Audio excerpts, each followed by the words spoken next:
Good morning, જય જલારામ મિત્રો. આજના દિવસની શરૂઆત થઈ ગઈ છે. Good morning. Good morning. જો કેટલો સારો સનરાઈઝ છે. જય જલારામ, જય જલારામ. આપણે વીરપુરથી નીકળી ગયા છે. વીરપુરથી નીકળીને હવે જઈએ છીએ દીવ. કેટલો મસ્ત સૂર્યનો પ્રકાશ પડે. બરાબર થઈ ગઈ રાત. એકદમ ચક્કાસ ઊંઘ લીધી. પ્રોપર લીધી છે. અમારા ડ્રાઈવર સાહેબની ઊંઘ બરાબર થવી જોઈએ. 4 કલાકનો રૂટ છે. કન્ટિન્યુ ખેંચશે 4 કલાક. રોરો ફેરીમાંથી ઉતરીને કન્ટિન્યુ 4 થી 4.5 3 કલાક કીધું, 3 થી 3.5 4 કલાક જેવું કન્ટિન્યુ ડ્રાઇવિંગ કર્યું. વીરપુર પહોંચ્યા, મસ્ત દર્શન વર્શન કર્યા, ઊંઘી લીધું, ઉઠ્યા. હવે મળીએ દીવમાં. ચલો મળીએ.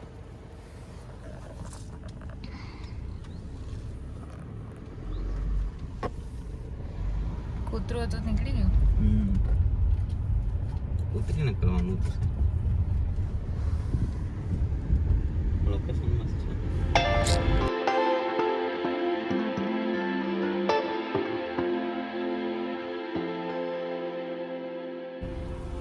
ઓય હા બસ. ઓય, ગાડી કેમ ઉભી રહી છે? અરે આ બાજુ આ સાઈડ જો ને, એમ કઈ નજારો મસ્ત છે. એવું છે? ફોટો કેપ્ચર થઈ જાય.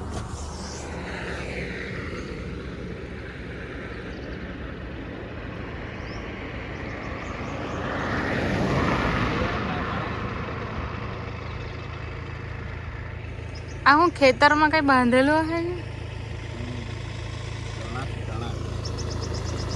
ચણા. નાનું નાનું ટ્રેક્ટર.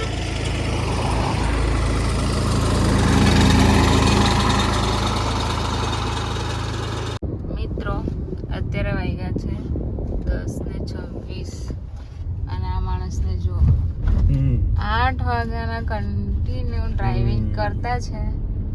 2.5 કલાક થયો. ઊભા નહીં રાખે, મને બી નહીં ઊભા રહેવા દે, પોતે બી નહીં ઊભા રાખે. જવાના છે આપણે ક્યાં જવાના? દીવ. ખાની મકાઈ ખાની ક્યાં છે? બાજરી સિકંજી છે. અહીંયા બોર છે. બોર છે. ચાલ હા? લઈ લેવા. પણ નહીં હારા મળે, નહીં હારા મળે, નહીં હારા મળે, નહીં હારા મળે. મને છે ને ક્યારની બોર ખાવાની ઈચ્છા થયેલી. હા, પણ ખાવા નહીં દી, ઊભી જ નહીં રાખે ને.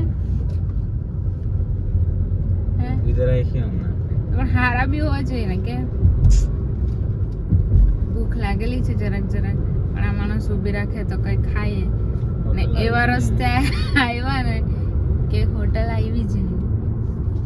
આ જો આવો રસ્તો છે, સુમસામ डेंजर एरिया में लखेલું છે. Danger area. એટલે એમ લખેલું કે સિંહ, વાઘ, પછી હું હતું આપણે જોયું તે હું હતું? આપણે હું જોયું? હા, નીલગાય, સોરી, નીલગાય. એવું બધું નીકળે એમ કે. એવા રસ્તેથી આવ્યા તો હોટલ કાંથી આવવાની? જોઈએ રસ્તે કઈ હાઈવે પકડીએ તો કઈ મળે. ઓકે, હા જોઈએ એને ભૂખ ના મારે બોલતા હોય તો કઈ સાચી વાત. કેવી સાચી વાત ને. देखते हैं आगे. નહીં લાગી જરાક બી ભૂખ?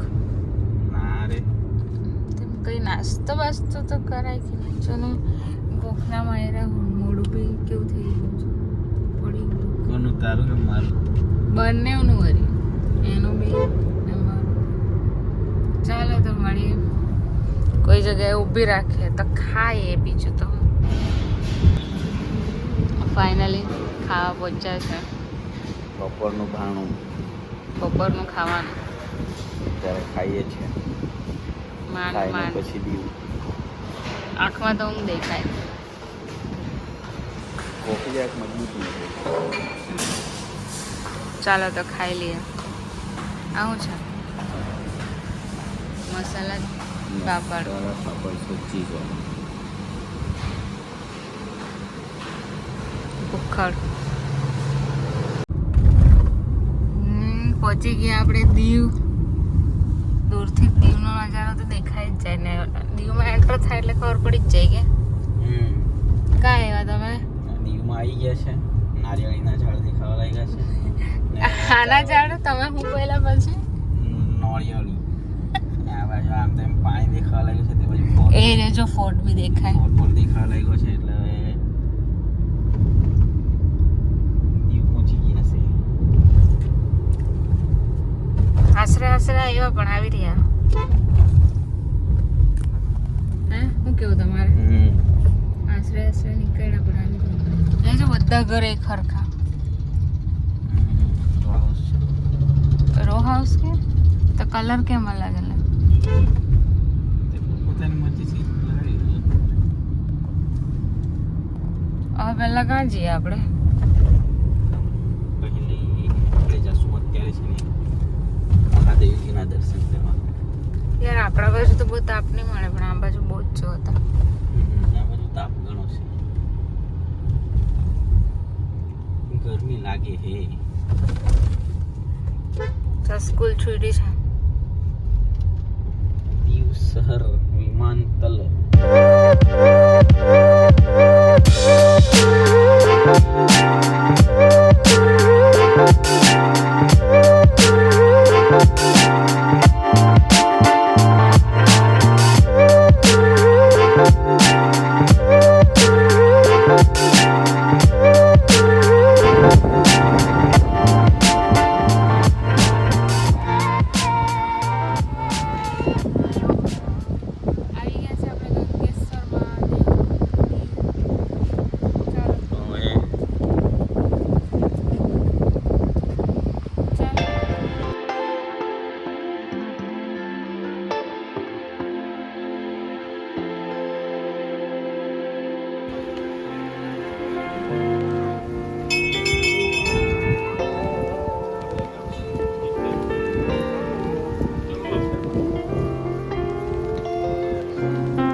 સોમનાથજી આવતા તો ચાલતે પણ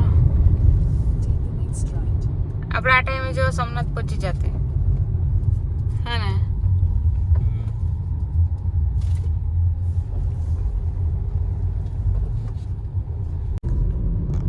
મિત્રો તમે આ પ્રકારનું તાળ જોયેલું કે આવું હજુ અહીંયા એકમાંથી કેટલા નીકળેલા